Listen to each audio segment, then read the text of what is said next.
So wala po tayong, di po natin nalagay anong pag-pray po natin na lugar, but let's pray for the Sunday worship.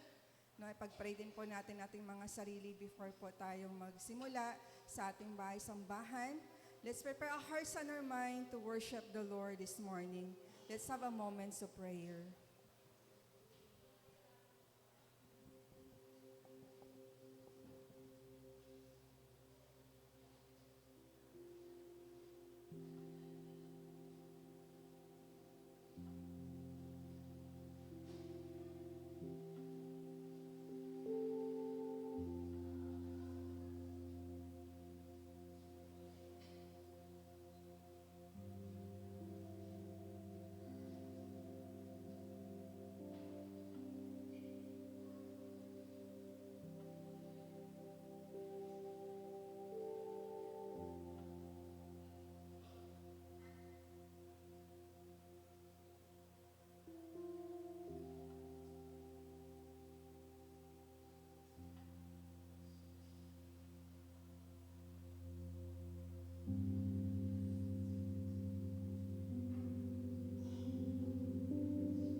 are Nazarenes and we are Christian. 우리는 예수님의 사람입니다.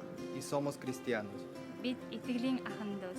Tunatenda mwana Kristo. Imwe Kristiani. Sisi ni Wanazareno na tu wa Kristo. We are Nazarene, and we are holiness. 我们是拿撒勒人，我们是圣洁的。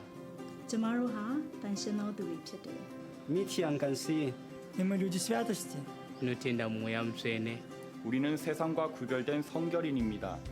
We are Nazarenes and we are missional. Imwe ludis misye. 파티안 리안 두안 미 간시 Na tunaamini kupeleka ujumbe. We are missional. 我们是宣教者。 Y somos misioneros. Tunatenda kutumizira wamwe bantu. Bit Nazarene. Bit vosted ulcete kumus. We are Nazarene and we are connected. Kami sa rekla peman ni iskopla hasoko kyang mafamir ni rendi. Ni forso kyang ni onronghen. Tomorrow ha, yongji duwipsete. Estamos conectados，在基督里是一体。 Bit evening berte. 힘을 едины. Na tunaamini kwa umoja. Tunatenda kubatana na wamwe bantu. 우리는 모두 하나입니다. Kami ay Nazareno at kami ay magkakaugnay. We are Nazarene, and we are connected.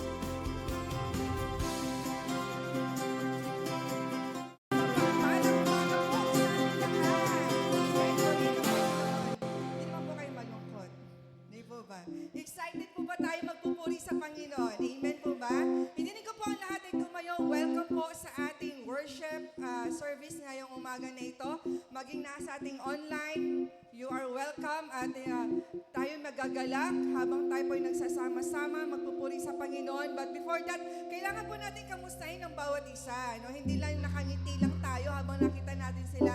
It's about time na kamustahin din po natin sila. Di po ba? Minsan lang po natin sila nakakamusta. Awitin natin, Oh, I love you with the love of the Lord. Ayan. Habang inaawit po natin yan, kamustahin po natin ating mga kapatiran na may magandang ngiti sa ating mga mukha. Okay.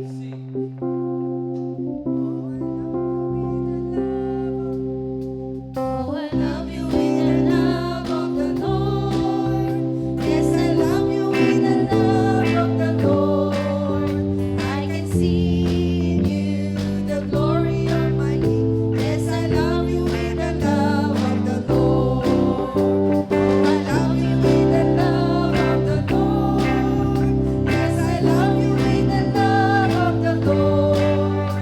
I can see in you the glory of my King. Yes, I love you with the love. One more time.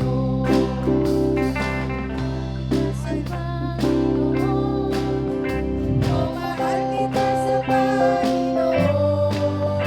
Nakikita mo, mahal kay Jesus. Oh, mahal kita sa Panginoon. Mahal kita sa Panginoon. Oh, mahal kita sa Panginoon.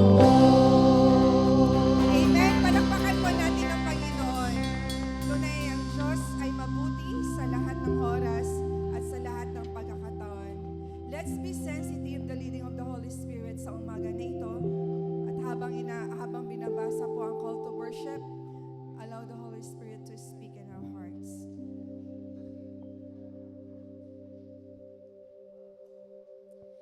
Dapat na si Yahweh, ating Panginoon, ay pasalamatan. Ang kanyang ginawa sa lahat ng bansay dapat ipaalam. Siya ay purihin, handugan ng awit, ating papurihan, ang kahangahangang mga gawa niya'y dapat na isaysay. Tayo ay magalak, yamang lahat tayo ay tunay na kanya. Ang kanyang pangalan, ang pangalang banal, napakadakila, lahat ng may nais maglingkod kay Yahweh, dapat na magsaya.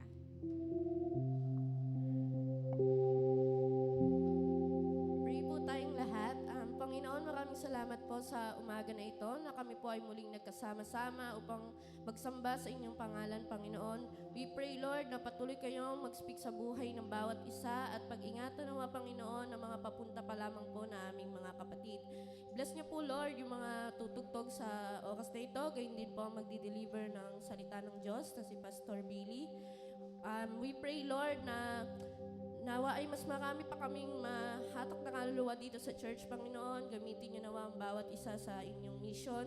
Salamat sa blessings at pag-iingat sa pang-araw-araw. In Jesus' name, Amen.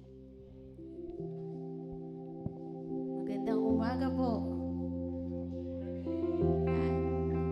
Tayo po ba ay handang maging lingkod ng Panginoon? Amen.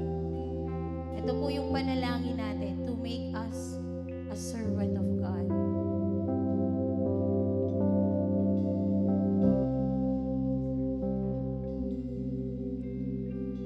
Make me a servant, humble and meek.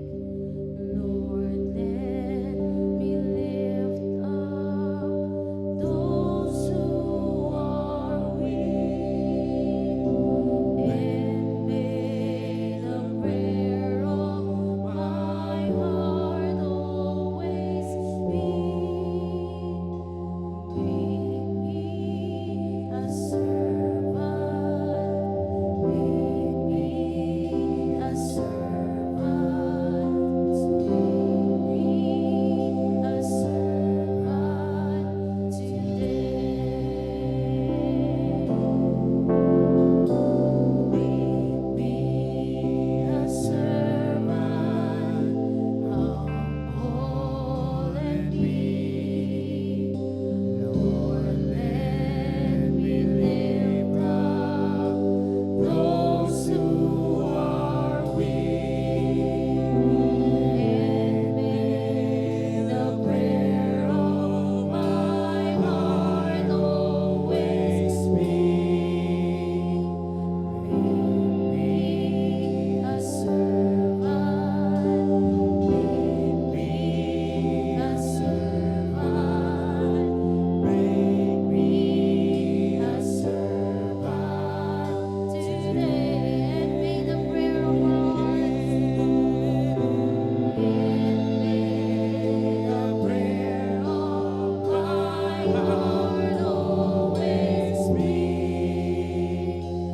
Make me a servant, make me a servant, make me a servant today. Yes, Lord. Gawin mo kaming lingkod mo, O God. Tunay nga na walang imposible sa Diyos.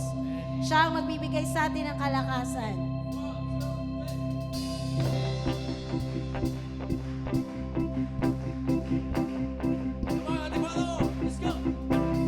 Through you, I can do anything. I can do all things, 'cause it's you who gives me strength. Nothing is impossible through you. Blind eyes are open, strongholds are broken. I am living by faith. Nothing is impossible.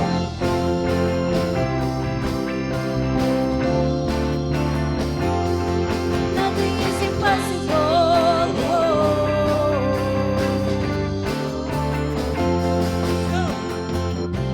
I'm not gonna live by what I see.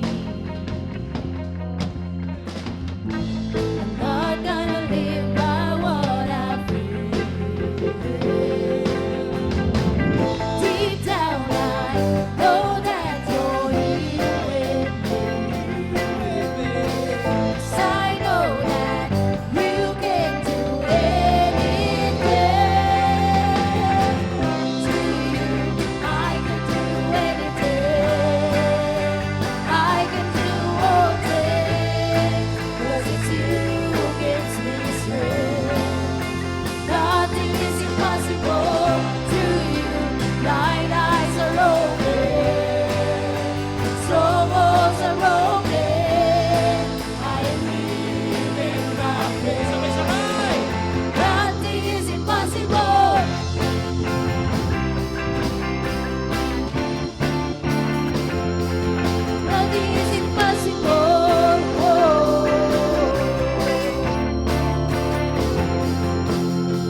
imposible sa Diyos.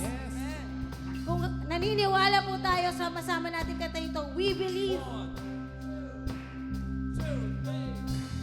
I believe, I believe.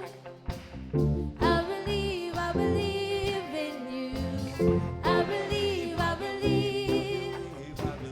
I believe, I believe in you. I believe, I believe. I believe, I believe in you. I believe, I believe. I believe, I believe in you. Through you, I can do anything. I can do all things. 'Cause it's you who gives me strength. Nothing is impossible through you. Blind eyes are open. Strongholds are broken. I am living by faith. Nothing is impossible to you. I can do anything. I can do all things. 'Cause it's you who gives me strength. Nothing is impossible to you. Blind eyes are open. Strongholds are broken. I am living by faith. Nothing is impossible. I believe, I believe. I believe, I believe in you. I believe, I believe. I believe, I believe. I believe, I believe. I believe, I believe in you. I believe, I believe. I believe, I believe in you. Yes, Lord. We believe, Panginoon, na walang imposible sa iyo, God. Lord, continue to give us the strength, Panginoon. Lord, give us a heart of a servant, Panginoon.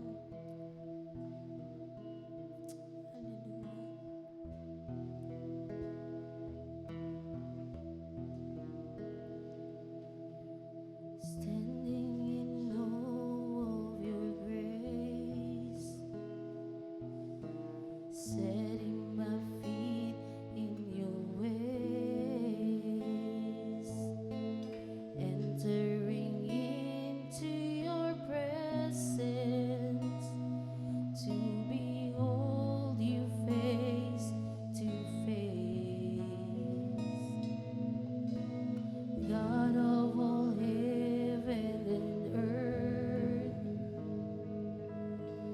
holding me in your embrace, unfailing love that surrounds me. Oh God, I stand amazed. My Jesus, my Lord, you're the love of my life. Wherever you go, wanna be by your side. No longer I, but Christ living in me, serving you for all eternity. My eyes set on you, in this race that I run. No longer my ways, let your will be done. Make me a servant, my heart ever true. Clinging to the cross, I'll follow you. I'll follow you. Standing in awe of your grace, standing in awe of your grace, setting my feet in your ways, entering into your presence to behold you face to face.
sasamba sa ating Panginoon. Sige po, pwede po tayo makaupo. As we do all the sa ating pananalangin, pwede po tayong umupo. Bago po tayo manalangin, meron lamang po akong hihilingin sa inyo na may ipapanalangin tayo. No? And isipin po natin itong 3 tao na ito. As we continue to worship God, not just through singing, but also through prayer. Habang ako po ay mananalangin, tayo rin po ay manalangin. Unang-una po, isipin niyo po, kahit isa lang, kung sino yung nais niyong ipanalangin na inyong kapitbahay. At pangalawa po, panalangin niyo po yung unang papasok sa isipan niyo na inyong kamag-anak. Pangatlo po, ipanalangin niyo po yung unang papasok sa inyo, sa isipan niyo na kapatiran natin sa iglesyang ito. 3 tao po ang ipapanalangin natin sa umagang ito. Una, ang inyong kapitbahay. Pangalawa, ang inyong kamag-anak. At pangatlo po, ang ating kapatiran na narito po. Ang mga member natin. Pwede po ba yon? Habang tayo po ay sama-samang mananalangin sa Panginoon, I think the Lord wants that. Na tayo po ay ipinapanalangin natin ang mga taong ito. Magsama-sama po tayo sa ating pananalangin sa umagang ito. Let us come to the Lord in prayer as we worship Him. Tunay nga, O Diyos, na wala kaming nais sa umagang ito, kundi maging iyong tagapaglingkod. Lord, baka may mga panahon, may mga sandaling nakalimutan namin, Panginoon, na kami po ay servant. Salamat po, Panginoon, sa paalalang ito. And as we come to you, Lord, this morning,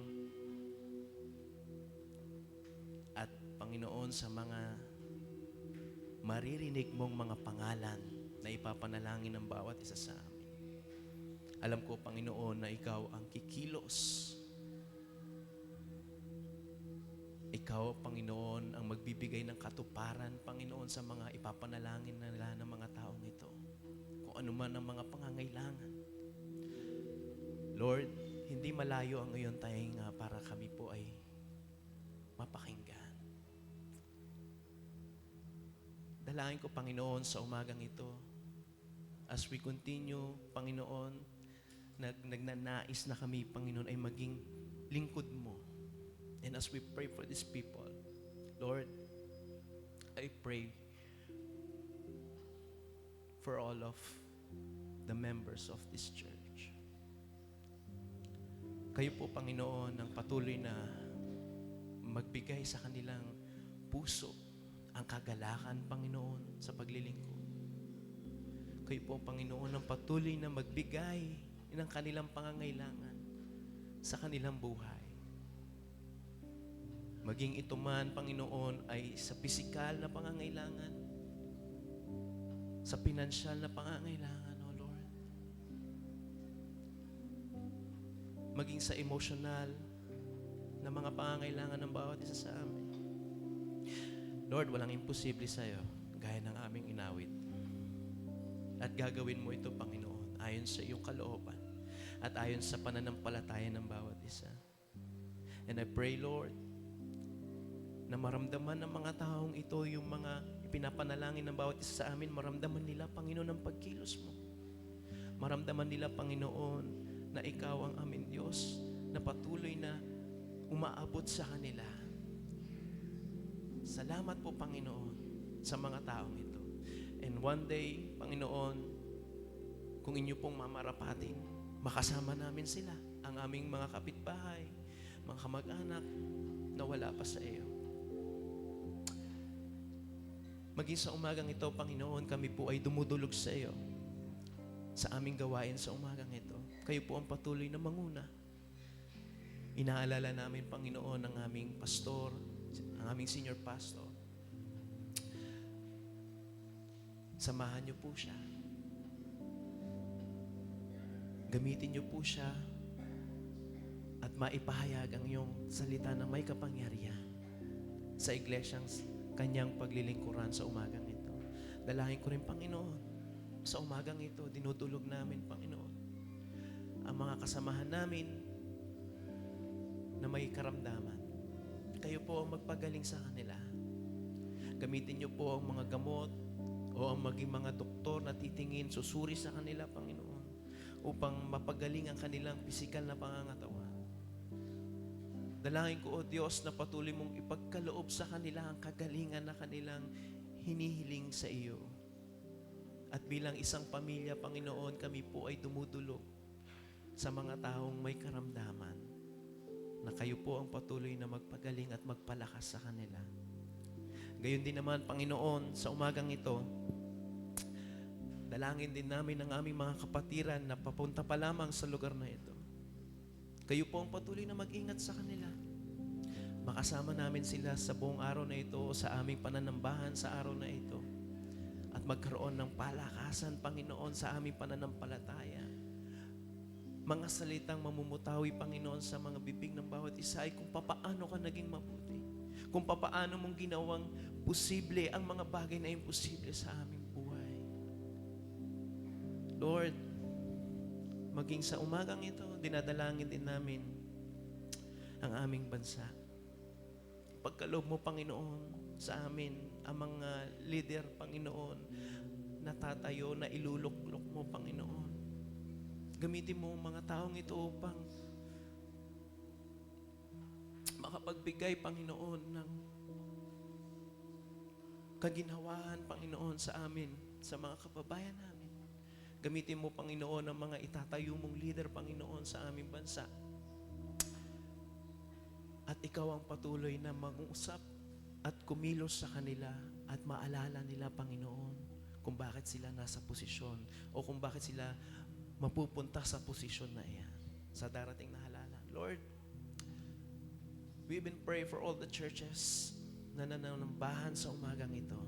Kung papaano kakikilos, Panginoon, sa aming iglesia, gayon din, Panginoon, sa bawat simbahan, Panginoon, na mananambahan at magpupuri sa iyong pangalan. And as we come to you, Lord, this morning, nawa, hindi namin makalimutan, hindi namin maisantabi, Panginoon, na kami po ay tinawag mo bilang iyong mga lingkod. At kami po, Panginoon, ay gamitin mo at kasangkapanin mo, Panginoon, para sa iyong kaharian. Salamat po, Panginoon, sa umagang ito. Salamat po sa pribilehiyo kami po ay makapag-awitan, Panginoon, ng mga papuring para sa iyo. Salamat, Panginoon, dahil may pagkakataon kami sa oras na ito na manalangin at idulog ang mga taong aming nabanggit, Panginoon, ng bawat isa sa amin. Salamat, Panginoon, dahil alam ko may gagawin ka sa umagang ito. Alam kong pagpapalain mo, Panginoon, ang bawat isa sa amin sa iba't ibang mga kapamamaraanan, Panginoon. Dahil ikaw po ang aming Diyos na buhay. Ikaw po ang aming Diyos na buhay na aming pinaglilingkuran. At ikaw po ang aming Diyos na may ginagawa. At ikaw po ang aming Diyos na may gagawin pa. Kaya salamat po, Panginoon, sa iyo po ang papuri at pasasalamat sa pangalan ni Jesus at sa aming patuloy na pagsamba sa iyo, sa aming pag-aawit, Panginoon, ng koro na ito, Heart of a Servant.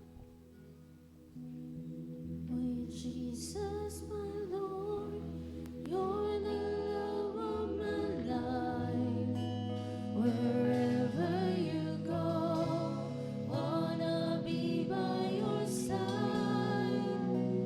No longer I, but Christ living in me. Serving you for all eternity.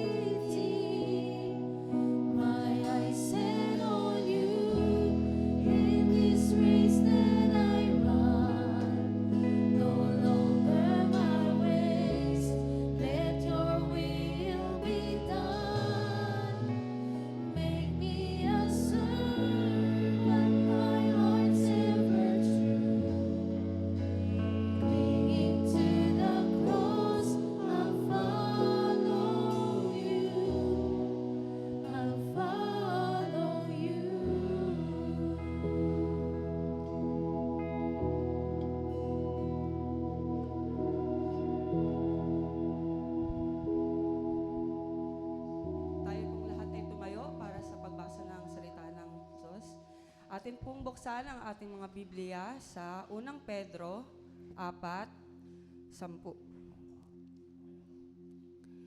Bilang mabubuting katiwala ng iba't ibang kaloob ng Diyos, gamitin ninyo sa kapakinabangan ng lahat ng kakayahang tinanggap ng bawat isa sa inyo. Maraming salamat po sa pagkabasa ng salita ng Diyos. Makakaupo na po ang lahat.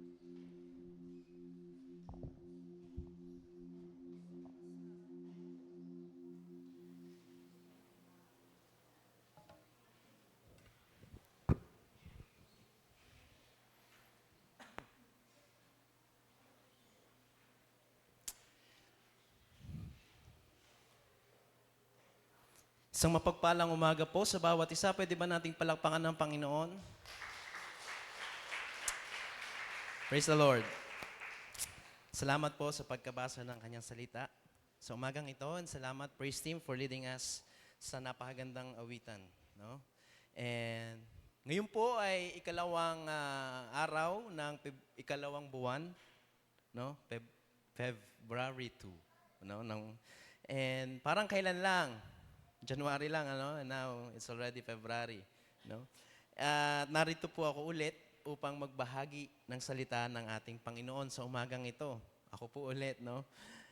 At ang tema po para sa atin sa sa buong buwan ng February ay stewardship, no? O pagiging isang mabuting tagapamahala. Ngayong araw po, dahil ako po ulit ang magmemensahe, wala po akong mga import sa mga mga points ngayon sa umaga. O ako lang lahat. No? Pero siguro from time to time, gusto kong gawin yon na maging kabahagi ang bawat isa. No? Talagang manaliksik sa salita ng Panginoon at magbahagi. Hindi lamang ang pastor, hindi lang ang mga leaders, kundi bawat isa sa atin. And so, ating pag-uusapan ang isang pagiging mabuting tagapamahala o stewardship sa buong buwan na ito. And talakayin natin ano ba ang ibig sabihin ng stewardship. No? Pagiging responsable sa pamamahala ng bagay na ipinagkatiwala sa atin. Bilang isang Kristiyano, mga kapatid, tayo po ay katiwala ng mga bagay na nilikha ng ating Diyos. Ang ating katawan, ang ating oras, mga relasyon at lahat ng mga bagay na meron sa atin. Tayo po ay pinagkalooban na tayo po ay mamahala sa mga bagay na ito. In Genesis chapter 1, verse 26 to 28, makikita natin dito kung paano tayo ay binigyan ng kapangyarihan na mga laga sa mga nilikha ng Diyos. Kung babalikan po natin sa Lumang Tipan, inilagay sa ating balikat o iniatang sa atin ang pamamahala sa lahat ng mga nilikha. At kung tayo naman po ay pupunta sa Bagong Tipan, sa Mateo chapter 25, verse 14 to 30, makikita natin dito ang isang kilala na parabola, no? Parabola ng mga talento or the parable of the talents, na kung saan itinuturo sa atin ni Jesus ang prinsipyo ng pamamahala. Sa parabolang ito, ang isang Panginoon o yung master ay nagbigay ng mga talento o pera sa kanyang mga alipin bago siya umalis ng malayo.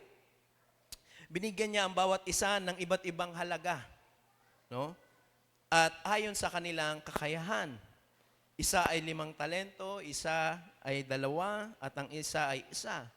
At ang mga alipin na gumamit ng kanilang mga talento na ito ay maayos na pinarangalan at binigyan ng higit pang responsibilidad dahil naging mabuti silang tagapamahala. Samantalang ang alipin na nagtago ng kanyang talento, ibinaon at hindi ito ginamit ng wasto ay pinagalitan at naparusahan pa. So, makikita natin sa Lumang Tipan, lahat ng nilikha ng Panginoon, tayo ay binigyan ng kapangyarihan para mamahala. Kung pupunta naman tayo sa Bagong Tipan, ang lahat ng ibibigay at ibinigay sa atin ng Panginoon ay binigyan tayo ng kakayanan para pamahalaan ang mga bagay na ito. Ang Diyos ang nagkaloob sa atin ng kakayanang mamahala sa mga bagay na nilikha. at sa mga bagay na ipinagkaloob sa atin. Ngunit, sa papaanong pamamaraan natin magagawa o magagampanan ang mga bagay na ito? Kaya nga, ang mensahe sa umagang ito is living a godly stewardship responsibly. Paano tayo magiging isang responsable na tagapamahala? No? Una, kailangan nating i-recognize na ang stewardship o yung tagapamahala ay ating pagkatawag sa atin ng Panginoon. It is our calling from the Lord or from God. Kailangan kilalanin natin ito na nagmula sa Panginoon at hindi kung kani-kanino. Hindi kay pastor, hindi sa mga leader. Ang pagkatawag sa atin na mamahala sa mga bagay sa ating buhay ay pagkatawag sa atin ng Panginoon. Lahat tayo tinawag sa buhay ng isang pagiging katiwala o tagapamahala.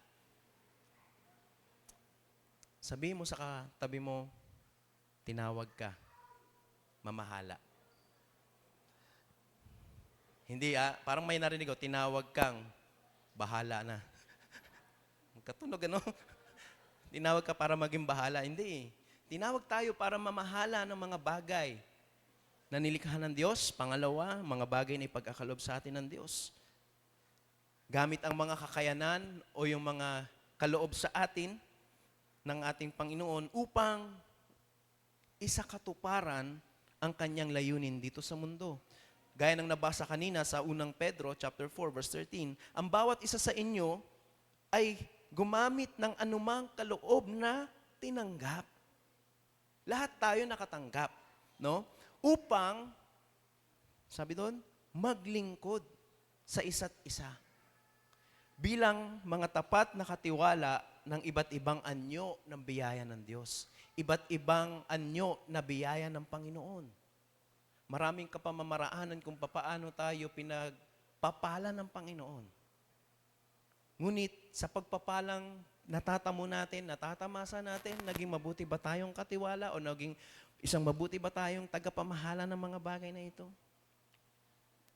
Maging sa Efeso chapter 2, verse 10, sabi doon, pagkat tayo ay nilikha ng Diyos, gawa ng kanyang mga kamay, kay Kristo Jesus, upang maglingkod sa mabubuting gawa, na inihanda ng Diyos bago pa man upang tayo ay lumakad sa mga iyon. Hindi natin pwedeng sabihin maglilingkod tayo sa Panginoon, ngunit ang mga kapatiran natin o yung mga kapwa natin na hindi natin kayang paglingkuran. Magiging isa tayong hipokrito kapag sinabi natin, naglilingkod ako sa Panginoon at sa Panginoon lamang. Ngunit ang utos sa atin ng Panginoon ay maglingkod sa bawat isa. Paglingkuran ang bawat isa. Kapag naintindihan natin, mga kapatid, kung gaano karami ang mga pagpapala o mga biyayang ibinigay sa atin ng Diyos, ang magiging tugon natin at ang tamang tugon natin ay tanging pasasalamat. Hindi reklamo. Kapag tayo ay binigyan ng posisyon o kapag tayo ay nailuklok sa posisyon dito sa simbahan, ayoko, naku, hindi pwede, magde-decline ako. Isa itong pribilehiyo sa atin para maging tagapamahala ng mga bagay na pinagkaloob sa atin ng Panginoon. Lahat tayo tinawag para maglingkod sa isa't isa. Hindi lamang ang mga pastor, hindi lamang ang mga leader ng simbahan na ito, kundi lahat tayo dapat may pusong naglilingkod sa bawat isa. No? At kung tayo ay mapagpasalamat sa mga bagay na ito, ang tugon natin sa mga pinagkaloob sa atin ng Panginoon ay pasasalamat. Ito ay nagkakaroon tayo ng shifting, no, ng ating focus mula sa pagiging entitled patungo sa responsibility. Naku, naging board ako. No? Example, board ako ng church, entitled. Pero kapag naintindihan natin, ang bawat isa sa atin na tayo ay pinagkalooban ng Panginoon ng kakayanang mamahala. Sa pagkakaroon ng posisyon, ito ay magiging responsibilidad. Makikita natin na may responsibilidad tayo na kailangan nating gawin. At lahat ng mga karakter sa Bible ay pinagkalooban ng Diyos ng responsibility. Hindi niya tinawag para maging hari lang. Mas malawak pa nga ang responsibility ng pagiging hari. Diba? Tinawag nga nung ibinigay niya nilikha niya ang lahat ng narito sa mundo na to. Ang sabi niya, kay Adan at kay Eva, kayo ang mamahala sa mga bagay na ito. So may responsibilidad. Lahat ng tao, lahat ng karakter sa Bible ay hindi tinawag para sa isang posisyon, kundi isang responsibilidad na sila ay mamahala sa mga bagay na ipinagkaloob sa kanila ng Panginoon. So, kapag tayo po ay may puso na nagpapasalamat, nalilipat ang ating focus mula sa pagkakaroon ng or entitlement patungo sa responsibility. Lahat ng meron tayo, lahat ng meron ka ay isang biyaya, hindi isang bagay na ating pinaghirapan. Minsan naiisip natin, pinaghirapan ko to kung bakit ako nandito sa posisyon na ito. Pinagpaguran ko ito kung bakit ako napunta sa lugar na ito, kung bakit nandito ako sa estadong ito. Kapag ganun po ang ating pag-iisip, nalalayo po tayo sa kalooban ng Panginoon. Kaya dapat nating laging isipin, lahat ng meron tayo ay biyaya na pinagkaloob sa atin. Kailangan nating kilalanin o i-recognize na ang lahat ng meron sa atin ay isang biyaya na nagmumula sa Panginoon. No? Lahat ng meron ka, sabihin mo, sa katabi mo, ay biyaya ng Panginoon.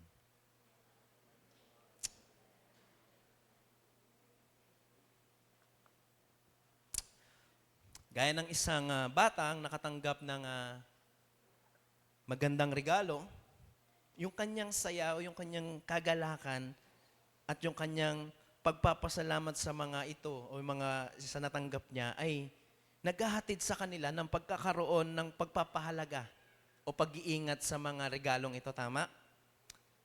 Nung tayo rin ay nakatanggap ng mga mahalagang bagay, niregaluhan tayo, iniingatan natin. Tama? Pero ewan ko sa panahon ngayon, kung ganun pa rin ang mga kabataan. Minsan, pagka binigyan mo ng magandang parang itatapon lang, Well, kids are kids. Pero siguro nung tayo ay nasa kabataan pa, kapag niregaluhan tayo ng magandang bagay o yung mga bagay na hiningi natin sa ating magulang, sa ating kapatid, kapag pinagkaloob yun, pahalagahan mo. Naalala ko po, nung ako po ay elementary, dahil po kami po ay mahirap lamang, ako po ay nagchichinelas lang, yung Rambo, kasi pang matagalan, And nung elementary, yun ang gamit ko. Habang lahat ng kaklase ko ay nakasapatos, And naintindihan siguro ako ng aking guro. Sabi ko, wala po kasi akong sapatos. Tapos nung yung mga kaklase ko, sinasabi sa akin, yung iba parang, ay, naka-chinelas lang si Billy. O yung mga malapit sa akin, Tol, bakit naka-chinelas ka lang? Alam niyo, sinasabi ko, alay, mas maginhawa kasi, nakakatamad magsuot ng sapatos. Kinabukasan, lahat sila nagchinelas. Pero, nung ako po ay niregaluhan ng aking nakakatandang kapatid, yung aming pinakapanganay, ng isang sandal. Hindi Rambo, pero sandal. Ang ginawa ko yun, syempre hindi ko siya masyadong ginamit kasi mahalaga parang nung unang suot ko yun, pagpunta, may sandal si Billy. Tapos yung mga after ilang araw, nagpabili rin yung mga yun sa kanilang mga magulang. Pero ako, ginawa ko, isang beses ko lang sa isang linggo sinusuot. Kasi pinahalagahan ko, first time ko lang magkaroon ng sandal. Wala pa akong sapatos. Nung nakatanggap ako, pinahalagahan natin. Ngunit nung nasira na ito kalaunan, syempre, di ba, malulungkot tayo. Para tayong isang bata na pag tayo pinagkalooban ng biyaya ng Panginoon, dapat parang isang bata tayo. Pinapahalagahan natin yun. Hindi natin isinasantabi, hindi natin binabaliwala. Ay, dahil magaling ako kaya ako naging ganito, kaya nasa position ako. Kaya naging head ako ng sa office or anything like that. Ngunit kung iintindihin natin, dapat iingatan natin to dahil pinagkaloob sa atin ng Panginoon. At tayo po ay dapat maging isang katulad ng bata kung papaano tayo mamahala sa mga bagay. At laging nagpapasalamat. No? Isipin natin kung papaano natin pinapahalagahan ang mga bagay na hiniram natin. No? Yung mga bagay na nahihiram natin sa mga tao. Kapag nauunawaan natin na hindi ito atin, of course, binibigyan natin ng ekstrang pag-aalaga. Diba? Kapag nanghiram ka ng sapatos, nanghiram ka ng damit, nanghiram ka ng barong, hindi mo isusoli na butas. Hindi mo isusoli na madumi. Ipapadry cleaning mo pa kasi hiniram mo. No? Ibabalik mo sa may-ari. No? Kapag ganito rin, kapag naintindihan natin na ang mga biyaya natin ay kaloob galing sa Diyos, mas magiging maingat tayo at mas magiging responsable kung papaano natin ginagamit ang mga ito. Upang maipamuhay natin ang pamumuhay ng tapat sa pamamahala ng mga biyaya ng Diyos, or for us to live a godly stewardship responsibly, kailangan kilalanin natin na tayo ay tinawag para sa pamamahala ng bagay na ito. Pangalawa, kung naiintindihan natin ito, na tayo ay naiintindihan na natin, kinilala na natin na ang pagkatawag sa atin sa pamamahala ay pagkatawag sa atin ng Diyos, tayo po ay maglilingkod. Tayo po ay maglilingkod sa bawat isa. And serving others, ito po ay ang ating gawa ng pagsamba. It is an act of worship. And it should reflect God's character. Kapag tayo po ay naglilingkod sa bawat isa, sa mga kapwa natin, ito po ay isang uri ng pagpupuri sa Panginoon. At kapag tayo po ay naglilingkod, dapat sinasalamin nito ang karakter o yung kalikasan ng Diyos. Ano ba yung mga karakter ng Diyos? Ano ba yung mga character traits ng ating Panginoon? No?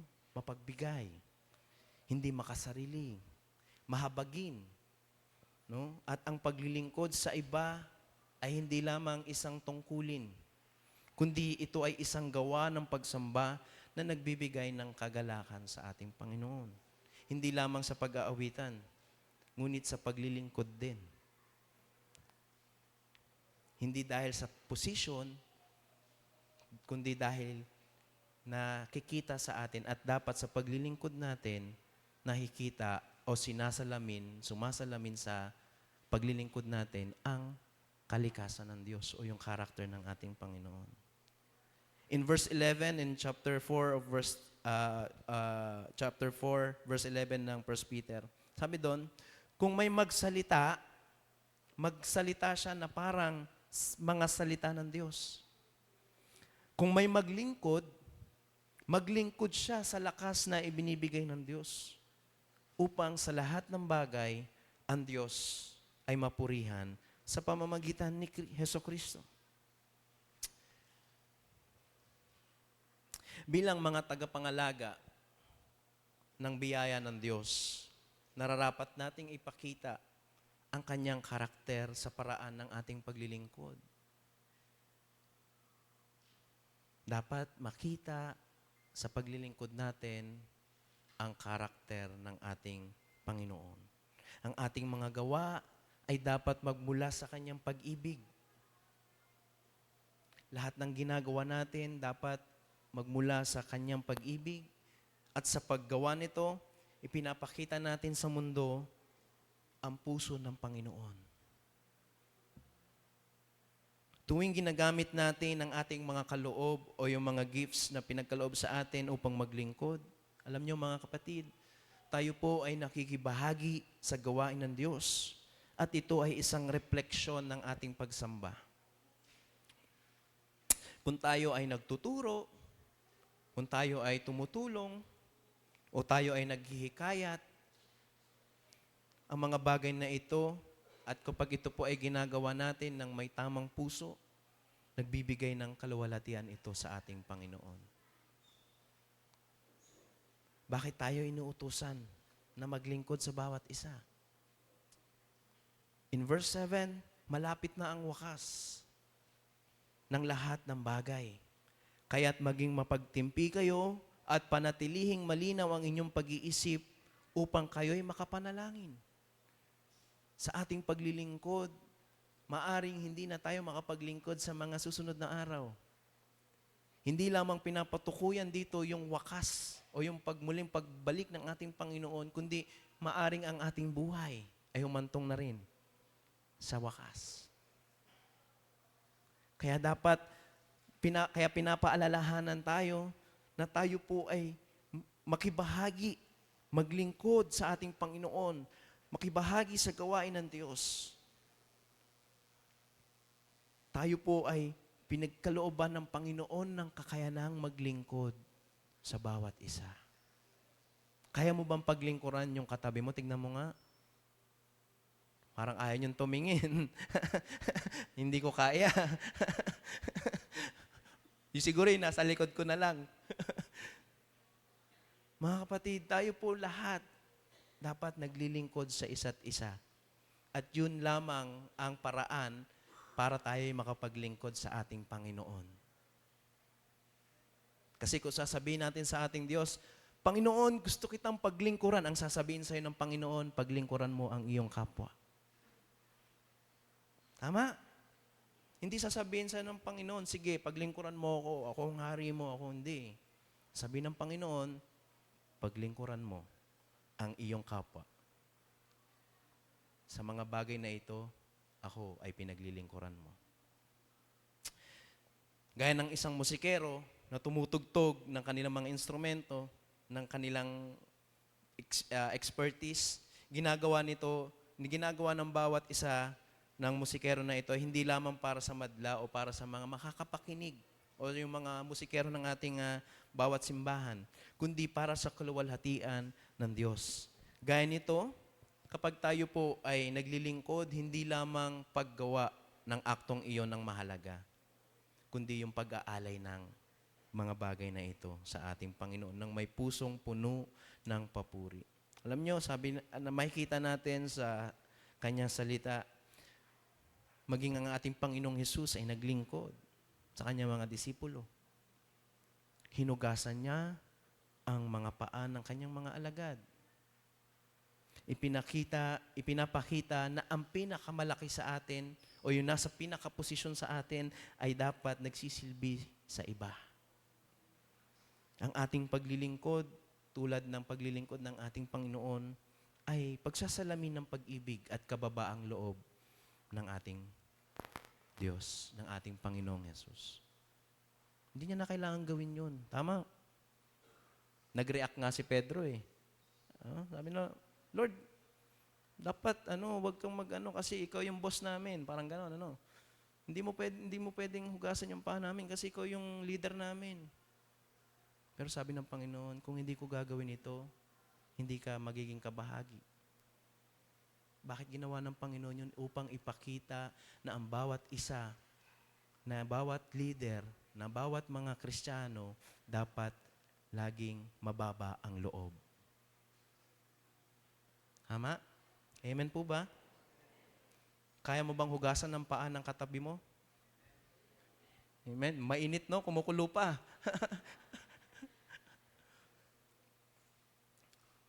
Para tayo ay mamuhay ng tapat sa pamamahala ng mga biyaya ng Diyos ng may pananagutan, kailangan maglingkod tayo gamit ang ating mga talento o yung mga gifts natin na pinagkaloob sa atin ng Panginoon. Gamitin natin ito hindi sa ating sarili, kundi para sa iba, paglilingkod sa iba. At ito ay nagre-reflect ng karakter ng Diyos at ang ating pagsamba sa Kanya. Pangatlong bagay,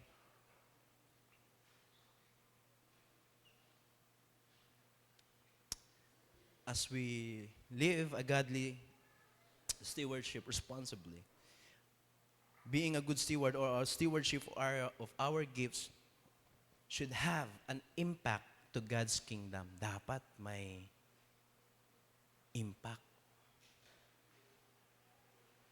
sa kaharian ng Panginoon. Ang paggamit ng ating mga kaloob o yung mga pinagkaloob sa atin sa tapat na paglilingkod ay nakakatulong dapat sa pagpapalaganap ng kaharian ng Diyos at sa kaluwalhatian ni Kristo. At ang tapat na pamamahala ay nagdudulot ng pagpapalawak ng kaharian ng Diyos at ng pagbabago ng mga buhay ng mga tao. Sabi, upang sa lahat ng bagay, ang Diyos ay mapurihan sa pamamagitan ni Jesucristo. Sa Kanya ang kaluwalhatian at kapangyarihan magpakailanman.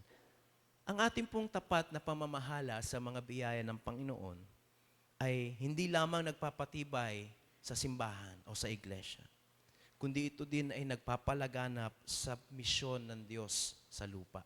Kung tayo po ay naging isang mabuting katiwala o tagapamahala ng mga talento na ipinagkaloob sa atin ng Panginoon, hindi lamang yung kung paano tayo nagiging binigyan ng gifts, no? Na kung ikaw ay magaling mag-preach, kung ikaw ay magaling magbahagi, kung ikaw ay magaling maghikayat, kung ikaw ay magaling sa mga iba't ibang larangan, maging ang mga iba't ibang kapamamaraanan din, no? Nagiging kabahagi tayo sa pagpapalaganap ng misyon ng Diyos sa lupa. Maging ang mga talento o yung mga resources natin. Tuwing tayo ay naglilingkod, maging sa pagsasalita o pagtulong, tayo ay nakikibahagi sa paglago ng kaharian ng Diyos at itinuturo natin ang iba kay Kristo. Hinighlight ko dito sa aking manuscript yung pagsasalita. Alam nyo, malaking bagay ang kung paano tayo makipag-usap. Tama? Malaking bagay sa pagpapalaganap o sa pagiging mabuting tagapamahala natin, yung pagsasalita natin. Kung paano tayo nakikibahagi sa gawain o sa paglaganap ng misyon ng Diyos sa lupa. Dapat, kung paano tayo magsalita, ay dapat puro encouragement. Dapat na mayroong salita ng Panginoon. Hindi lang, baka ang salita na namumutawi sa atin kapag tayo nakikipag-usap ay puro hindi naman patungkol sa Panginoon o hindi patungkol sa kung paano ka binago ng Diyos. Baka iba pang kwento mo, no? Oy, alam mo ba, si ano, no, nauna ka pa. Mare, na ano mo ba, hiwalay na si ano. Showbiz agad. Kaya malaking bagay kung paano tayo makipag-usap. Yung pagsasalita natin, it should build one another. It should build a person, yung kanyang pananampalataya. Sa pangaparaan na ito, nakikibahagi tayo sa paglaganap ng misyon ng Diyos sa lupa. Kapag mahusay nating pinamamahalaan o if we are good stewards of all of these things na binigay sa atin ng Panginoon, nagiging bahagi tayo sa mas malaking misyon ng Diyos. At ang ating paglilingkod ay dapat nag-iiwan ng pangmatagalang epekto. May impact sa iba at nagpapatibay sa katawan ni Kristo. Dapat merong impact tayo. Pagka ikaw ay nakikibahagi, may impact na naiiwan. May epekto. Naalala ko, ako po ay galing ng Kiborosa kahapon. No? Pinag-usapan namin ang buhay ni Abram. Nasa karakter na kami ni Abram. Imagine dyan, nagsisimula pa lang kami sa Genesis. Pero tuwan-tuwa sila, no? Na natapos namin yung naunang karakter. At sabi ko sa kanila, kung paanong sumunod si Abraham o si Abram ng walang alinlangan Sabi sa kanya ng Panginoon, lisanin mo ang bayan mo, pumunta ka sa lugar na ituturo ko. Hindi sinabi specific na lugar. Pero ang ginawa ni Abraham o ni Abram, sumunod. No? At nung sila ay nakikinig, at nung kami po ay nagkakaroon na ng sharing time, sabi ko sa kanila, kapag tayo po ay sumunod, ibig sabihin, hindi tayo pinapasunod ng Diyos ng wala lang. May kaakibat na pangako yun. Alam nyo, ang pangako niya kay Abram, nung sinabi niya kay Abram, lisanin mo ang bayan mo, sabi niya, gagawin kitang isang malaking bansa. May pangako lagi. Kaya sabi nila sa akin, Pastor, buti na lang nandito ka kasi kung hindi kami nakapakinig ng mga salita ng Diyos sa pamamagitan mo, baka marami nang nangyari. Dahil sa mga nangyari sa kanilang lugar, baka marami na daw ang nayari. Sabi nila, kasi hindi sila papayag na mapaalis o hindi sila papayag na kasi matagal na sila nabuhay doon. Pero nung narinig daw nila, nakakapagtimpi sila, malapit na ang wakas, kaya lahat ng bagay dapat maging mapagtimpi kayo. Natutuwa ako dahil yung iba umiiyak pa, sabi, buti na lang nakapakinig kami ng salita ng Panginoon kasi kung hindi, baka ano na yung magawa namin, ano na yung naisip namin, gumanti kami sa mga naninira sa amin, sa mga kamag-anak. Kaya malaking bagay yung pagsasalita natin. Dapat may impact. Hindi yung, ay, nandyan na naman si tago muna tayo. Mag-ano na lang yan ng chismis eh. Mag-share na naman yan ng chismis sa simbahan nila. Chinismisan mo pa yung kapitbahay. Dapat hindi ganun. Dapat ang lagi nating sasabihin o yung mga bagay na binibigkas natin, sinasambit natin, sinishare natin, nagkakaroon ng impact para sa pagpapalaganap ng misyon ng ating Panginoon sa lupang ito. And I'm happy na we get to pray dun sa mga nakarating ng maaga dun sa pastoral prayer natin. No? Na tayo ay makapanalangin ng isang tao na nasa komunidad natin, kapitbahay natin. No? Dapat magkaroon tayo ng pagkakataon na mabahagian ito ng salita ng Diyos. Kapag tayo po ay binigyan, dahil tayo po ay binigyan ng kakayanan na pamahalaan ng mga kaloob sa atin, nagiging kabahagi tayo ng malaking misyon ng Diyos. At sa ating pagiging kabahagi, dapat may impact o nag-iiwan ng pangmatagalan na epekto. Isipin po natin ang isang relay race. Sino po nakakaalam ng relay race?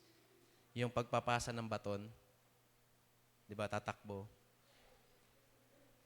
Na kung saan ang bawat runner o yung mananakbo ay pinapasa yung baton sa susunod na tatakbo. No? Sa ating paglilingkod, dapat ganun dapat pala. Na meron tayong pagbibigyan ng ating mga natanggap sa Panginoon. Na may susunod na henerasyon. Papapasahan mo kasi nagiging kabahagi ka ng salita ng Diyos. Dapat nagpapasa tayo ng baton ng biyaya ng Diyos sa susunod na henerasyon na nagbibigay daan patuloy na paglago at pagyabong ng kaharian o yung pagpapalaganap ng kaharian ng Diyos. Nung kami po ay nag-meeting ng pastoral staff last week, napag-usapan po namin kung anong henerasyon na ako, ang bawat isa sa amin. Anong henerasyon ka na? So ako, tinignan ko, nasa 3rd generation na ako. Kasi ang lolo ko, ang unang nakapakinig, ang naging unang Kristiyano sa amin. Hanggang sa naging yung sa father side ko. Tapos ako na. And sabi ko, dapat may susunod. Ngayon, ang tanong ko sa inyo, pang ilang henerasyon ka sa pananampalataya sa Panginoon? Dapat may susunod. Amen po ba? Dapat may pagpapasahan tayo. Papasahan tayo ng biyaya ng Diyos sa susunod na henerasyon. Mga kapatid, sa pagtatapos po, sa ating pagninilay, natutunan natin na ang pagiging katiwala ng Diyos ay isang tawag sa atin. Isang responsibilidad at isang pagkatawag sa ating pagsamba, paglilingkod sa bawat isa. Gaya ng nasabi ko, lahat ng meron tayo, mula sa ating oras, mga talento, mga yaman, ay pinagkaloob niya upang gamitin natin sa kanyang kaluwalhatian at sa pagpapalaganap ng kanyang kaharian. Ang ating paglilingkod ay hindi lamang isang tungkulin, kundi isang paraan ng pagpapakita ng kalikasan ng Diyos sa ating buhay at ang ating gawa ng pagsamba. Sana nakikita sa atin ang karakter ng Diyos. Kung ano man yon, sana malaman natin pag may lumapit sa atin. Alam mo, di ba? Masarap pakinggan yun. Alam mo, ang bait mo. May umubo doon. Sino yan? Siya daw yun. Alam mo, ano ka, parang laging positive ka. Alam mo, di ba? At ang bawat paglilingkod, maliit man o malaki, ay may epekto sa pagpapalaganap ng kaharian ng Diyos. Tayo ay tulad ng mga henerasyon ng relay race na sinabi ko kanina na ipinapasa natin ang baton ng biyaya ng Diyos sa mga susunod na henerasyon upang hindi maputol ang pananampalataya o ang henerasyon, may mga susunod na henerasyon na patuloy na nananampalataya. Ngayon po, habang tayo ay magpapasimula sa banal na hapunan, alalahanin natin ang sakripisyo ng ating Panginoong Hesus. Ang pinakamataas na halimbawa ng tapat ng pamamahala at paglilingkod ay sinalamin ng ating Panginoong Hesus. Sa ating pagtanggap sa umagang ito ng kanyang katawan at dugo, magpasalamat tayo sa kanyang pag-ibig at sa kanyang biyaya. Maari ko po bang hilingin si Ka-Marshal, Kuya Romel,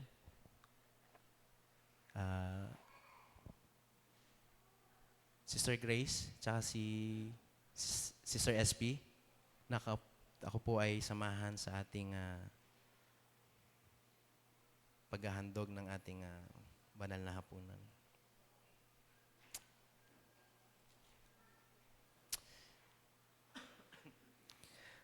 Ang hapag ng Panginoon ay isang taimtim na pagpapahayag ng kamatayan ng Panginoon hanggang sa kanyang muling pagparito.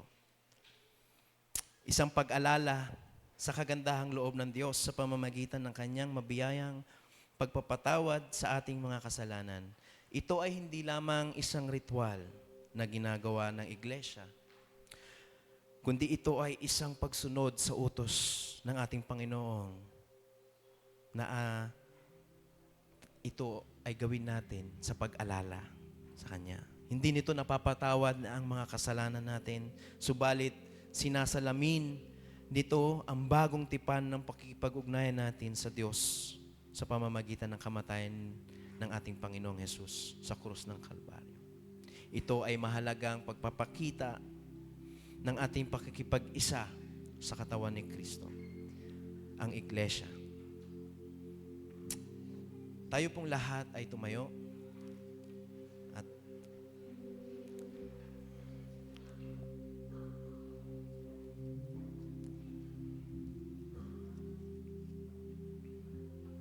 magkaroon po tayo ng panandaliang pagpapasalamat sa Panginoon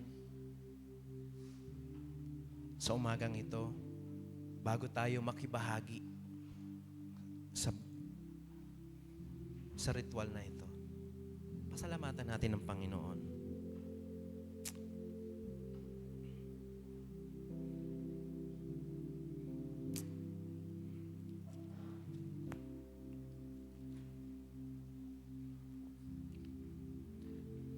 Sige po, tayo po ay maaari nang humila upang kumuha ng ating banal na komunyon.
sapagkat ito ang turo na tinanggap ko mula sa Panginoon at ibinibigay ko naman sa inyo. Noong gabing siya ay ipagkanulo, ang Panginoong Hesus ay dumampot ng tinapay, nagpasalamat at pinagpira-piraso iyon at sinabi, "Ito ang aking katawan na inihahandog para sa inyo. Gawin ninyo ito bilang pag-alala sa akin." Tanggapin po nating lahat ang osyo.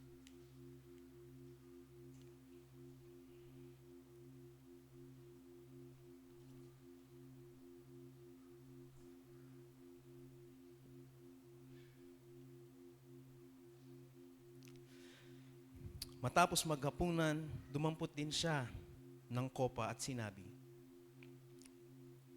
"Ang kopang ito ay ang bagong tipan na pinagtitibay ng aking dugo. Tuwing iinumin ninyo ito, gawin ninyo bilang pag-aalaala sa akin. Sapagkat tuwing kakain kayo ng tinapay na ito at iinom ng kopang ito, ipinapahayag ninyo ang kamatayan ng Panginoon hanggang sa kanyang muling pagparito." Sama-sama po nating tanggapin ang simbolo ng dugo ni Kristo. Tayo po ay manalangin. Panginoon namin Diyos, lubos ang aming pagpapasalamat sa iyong dakilang pagmamahal sa amin. Bagamat kami po ay hindi karapat-dapat sa iyo, minarapat mo pa rin kami maging mga anak mo sa pamamagitan ng aming Panginoong Hesus na namatay sa krus ng Kalbaryo para sa ikipagpapatawad ng aming mga kasalanan. Dalangin po namin sa aming pagtanggap ng mga simbolong ito. Ito po ay maging pagpapala sa amin at sa mga makakasalamuhan namin. Salamat po, Panginoon, sa iyong ginawa para sa bawat isa sa amin. Sa iyo po ang papuri at pasasalamat sa tanging pangalan ng aming Panginoong Hesus. Amen.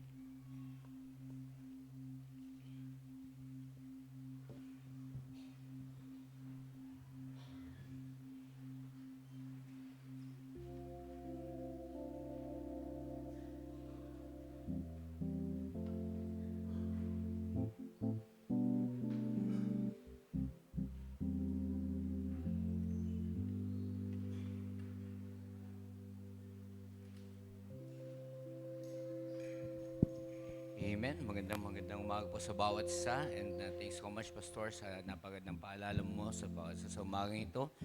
At ngayon naman po, tayo po ay dadako para sa ating patuloy na pagpupuri sa Panginoon sa magitan po ng ating tithes and offering. Ito po ang ating pagkakataon upang ibigay ang ating pasasalamat sa Panginoon, ibigay ang papuri sa Kanya, ibalik ang para sa Kanya. At ito po ang ating tithes and offering. Tayo pong lahat ay makakatayo.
Atin po ipanalangin ang ating kaloob. Panginoon, kami nagpapasalamat sa iyong kabutihan. We're so grateful, Panginoon, na may pagkakataon kami, Ama, na ibigay ang para sa iyo.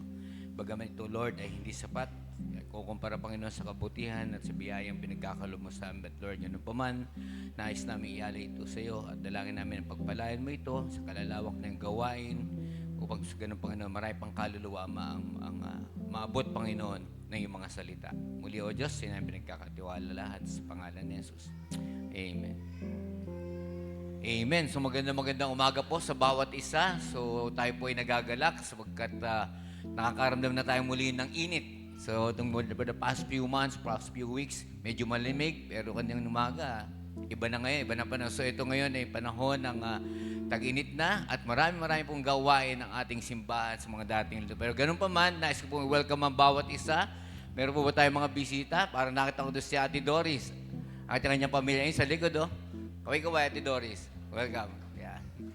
So muli natin siya po yung kapatid Pastor Tad sa kanya pong mister na sa katabi niya. At ganun din si Brother Ray Nimer. Ito yung kanyang pamilya. Si Brother Ray po ay may sosyo sa LTO.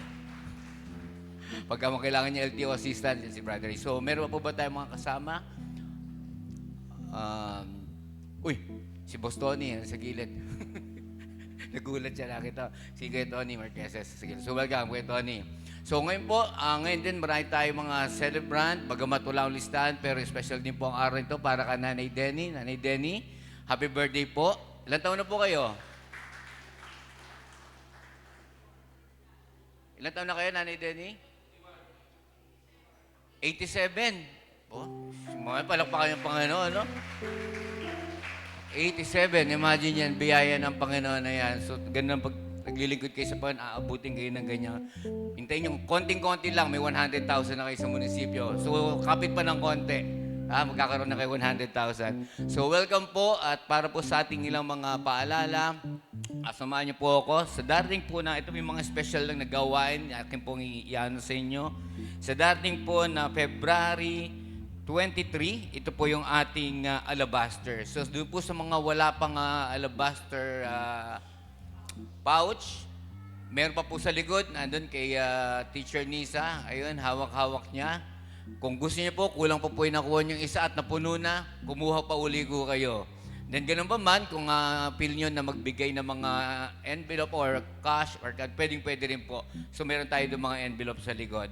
Ganun din po ang ating Fourth Evangelism Fund offering. Ito po ay tuloy-tuloy ang ating pagkuha nito. So, any Sunday, you can bring your faith offering. Ito po ay makakatulong po sa worldwide ministry ng ating church. So, ito po, kung wala pa po nito, ugnayan lang po kayo sa ating NMI. Nandun po sa bandang likod, makakakuha rin po kayo.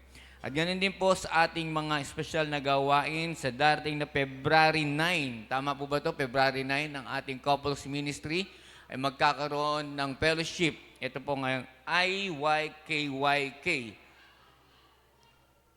Ano ito? February 16. Sorry po, nagkamali sa print. So February 16, ito po itong IYKYK. Ano ibig sabihin ng IYKYK? Parang anong alam ko ito YKK zipper lang. Love is pure to Yahweh. IYKYK. Ano po ba ibig sabihin nun?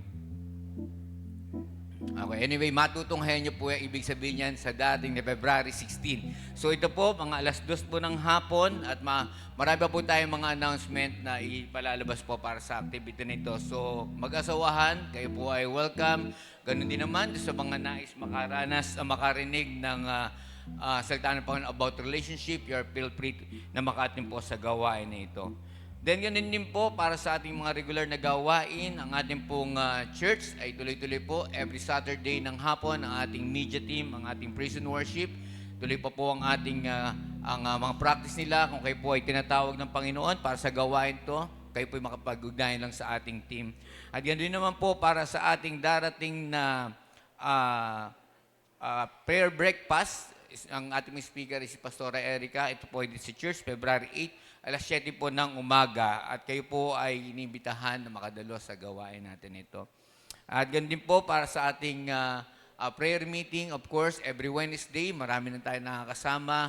At ni-encourage ko ng bawat isa maging bahagi ng ating prayer meeting. Sabi sa inyo, pag dumating ang Panginoon, Wednesday, aabutan ng Panginoon ang mga nagpapasal. So, every Wednesday, ang ating pong prayer meeting at unti-unti tayong dumadami, patuloy nating imbitahan.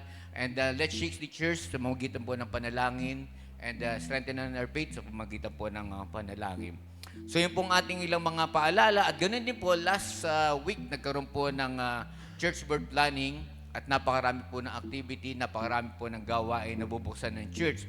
So, ganun pa man, inaano sa amin sa inyo ang patuloy nating paglikom para sa ating sasakyan. Right now, we have 124,000 plus, almost 123,000 na nalilikom para sa church. So, marami tayong ministry na bubuksan, marami tayong gawain na bubuksan, yet kailangan natin na magagamit para dito. Bagamat may mga kapatiran tayo na napaggamit na sasakyan nila, pero ito po, iba pa rin po yung may sarili ang ating simbahan. So, kung kayo po iniipon ng Panginoon at nais nyong maging bahagi ng ministry nito, nais nyo na kayo ay pagpalain din ng Panginoon. Though you cannot go to the mission, you cannot go to the other ministry, pero sa magitan po ng gawain ito, magiging bahagi kayo. So, right now, pinopromote pa rin po namin ang ating sasakyan. Kung tawag nga namin dito, offline sasakyan. So, we're targeting this mid-year, makakuha na po tayo ng ating sasakyan. So, yun po. So, we have 123. So, I pray na madagdagan po ito. Ay, 124, running almost 125. Madagdagan to before na mid nung taon na ito. So, maraming pong salamat at patuloy po nating sama sa panalangin. Ang inyo po mga bulletin, ay huwag nyo lang po ito ay iwan lang dyan. Ito po ay dali ninyo at ilipot mo sa mga Bible, i-stick on your rep, then pag nakita nyo mga gawain natin, isama nyo sa panalangin and remind yourself na meron tayong gawain sa ating simbahan. So, maraming pong salamat at tawagan ko po si Pastor Billy.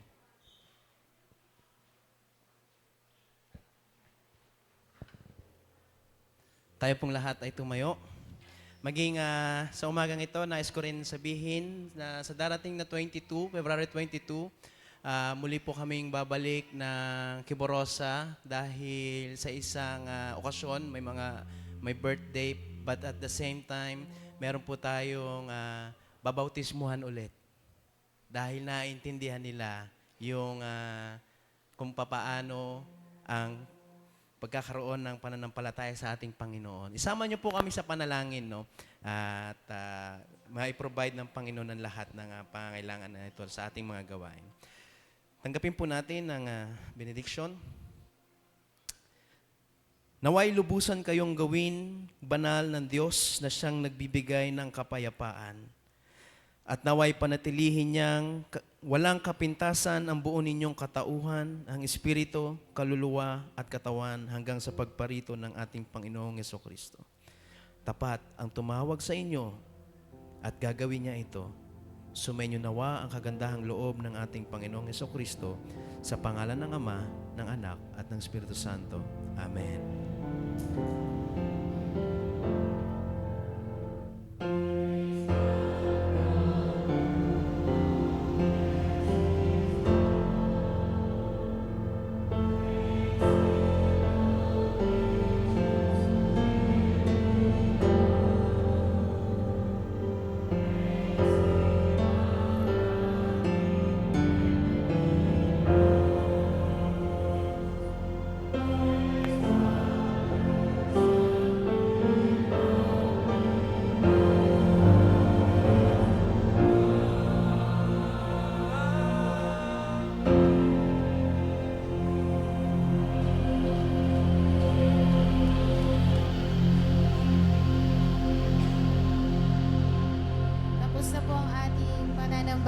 Pwede na po tayo pumunta sa ating Sunday School.